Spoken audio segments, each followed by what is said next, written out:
Senhor presidente em exercício, deputado Rodrigo Amorim, senhoras e senhores deputados,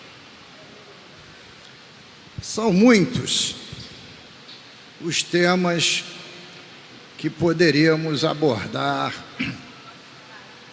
na tarde de hoje, mas vou começar por decisões do Congresso Nacional.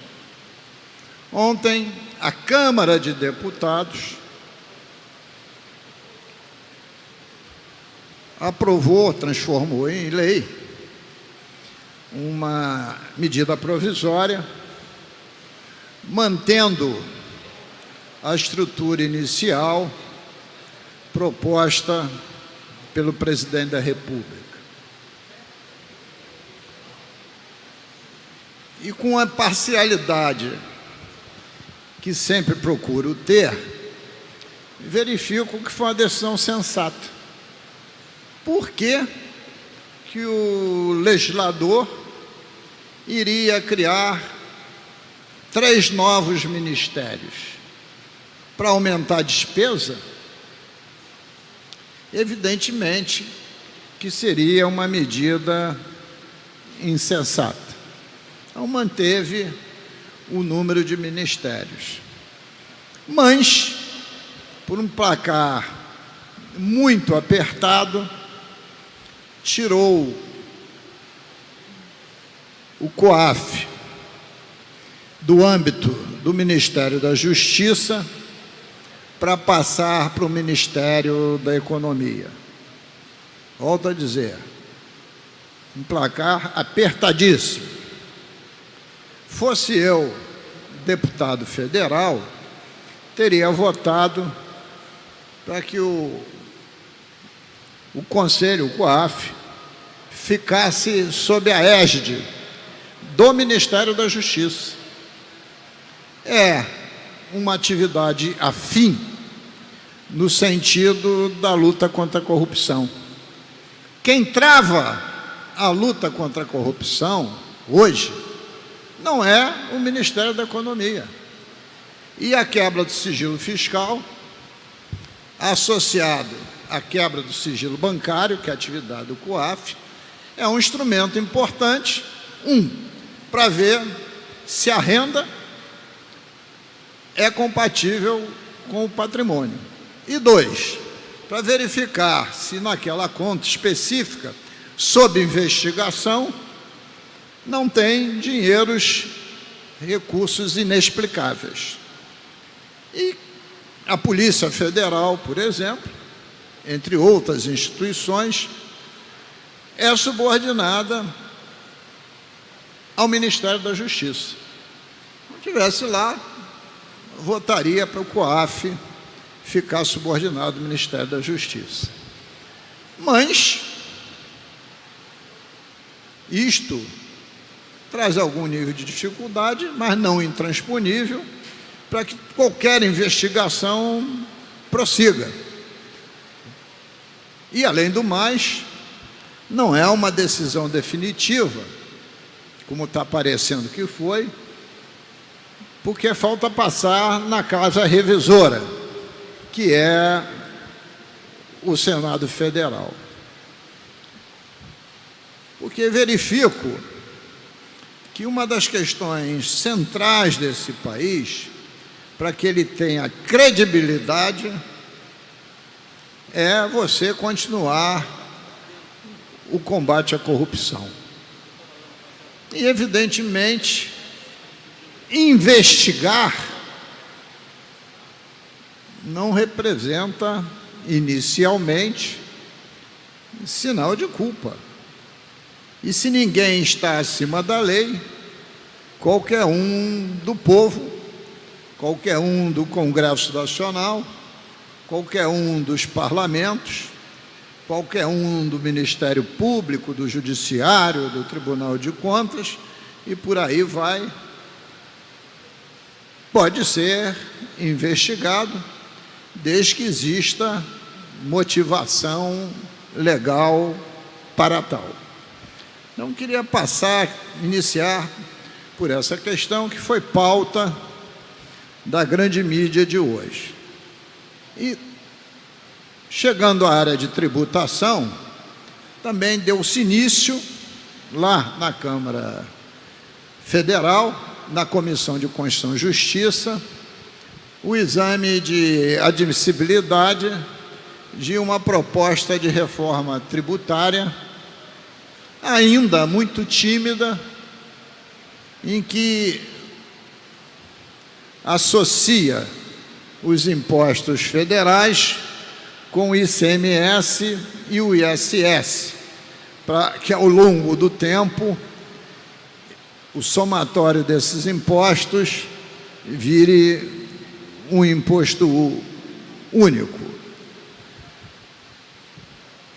Esse é um assunto, deputado presidente, que interessa a todos nós. Nós vamos propor a Vossa Excelência que façamos em conjunto, como presidente da Comissão de Orçamento, uma grande audiência pública, para que a gente defina que reforma tributária quer o Estado do Rio de Janeiro. Porque fazer uma reforma tributária com um imposto único e na partilha geral desses impostos, novamente, privilegiar a União em detrimento dos estados e municípios, isso não será reforma tributária, isso será um tiro mortal no coração dos estados e municípios. Até porque está entrando, volto a dizer, o nosso maior e mais importante imposto, que é o ICMS, que também afeta todas as prefeituras, e o ISS. As três arrecadações de qualquer prefeitura, e o senhor sabe disso bem, principalmente da cidade do Rio de Janeiro, são IPTU, ICMS e ISS. Se sangrar o ICMS e o ISS, capota qualquer gestão municipal ou estadual. Então, esse é um tema que não pode ser tratado de forma assodada e vai precisar de uma grande reflexão. Tanto é que, pelo menos dizem os jornais, que a proposta que o governo federal vai mandar para o Congresso Nacional, num primeiro momento, funde os três impostos federais. Não entra nem o ICMS, nem o ISS. Então, era a segunda questão que foi tratada lá no dia de ontem. E, finalmente, para fechar a minha reflexão, acabamos aqui de votar projeto de lei que eu sou um dos autores, com o deputado Gilberto Palmares e o deputado Eliomar Coelho, mas na medida que virou um substitutivo da CCJ e foi aprovado pelo plenário, é um projeto do parlamento como um todo, no sentido de dar legalidade a algo que foi já objeto de muitas investigações com comprovações de Caixa 2 e corrupção, que era a gestão da Câmara de Compensação do bilhete único, que ainda é até hoje exercitada pela FETransport, e que, após a sanção pelo governador, e acredito que ele irá sancionar, até porque ele já tem recomendação do Ministério Público para fazer essa licitação, nós poderemos ter uma empresa independente fazendo essa gestão da Câmara de Compensação de forma totalmente transparente, para que o cidadão e os poderes constituídos possam fiscalizar e acompanhar.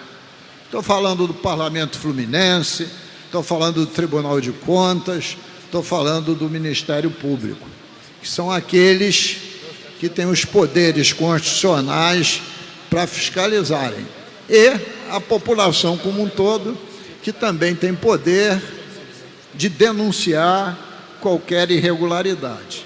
E hoje temos uma outra instituição funcionando, fiscalizatória, senhor presidente, que é a Controladoria Geral do Estado, que esteve hoje na CPI da crise fiscal, na audiência pública de 10 horas da manhã. Então, eu acho que a conjuntura política propiciou que a gente conseguisse esse avanço. Um avanço, no meu entendimento, importantíssimo. Porque, volto a dizer, é muito mais fácil ter atitudes firmes e concretas para prevenir os atos de corrupção do que, a posteriori, se correr atrás dos corruptos. Deputado delegado Carlos Augusto, hoje eu ouvi uma proposta do secretário, porque é secretário de Estado, da Controladoria Geral de Estado, que veio aqui na audiência pública, que já tinha solicitado ao presidente André Siciliano que, quando nós sairmos do anexo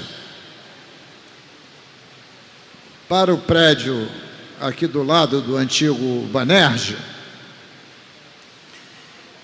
a Assembleia ceda o prédio para o Estado, Poder Executivo,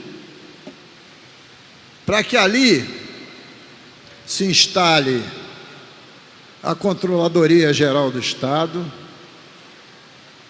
e alguns outros órgãos de controle, como as corregedorias independentes, e aquele palácio, não é um palácio, é um anexo, possa receber algumas melhorias e adaptações e seja o palácio da luta contra a corrupção.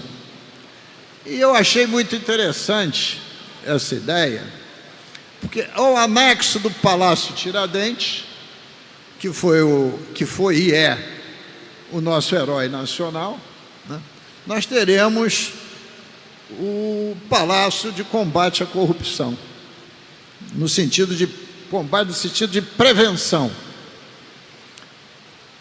E exatamente nos fundos do que um dia foi aqui a Cadeia Velha, antes de ter esse belíssimo prédio e por onde passou Tiradentes.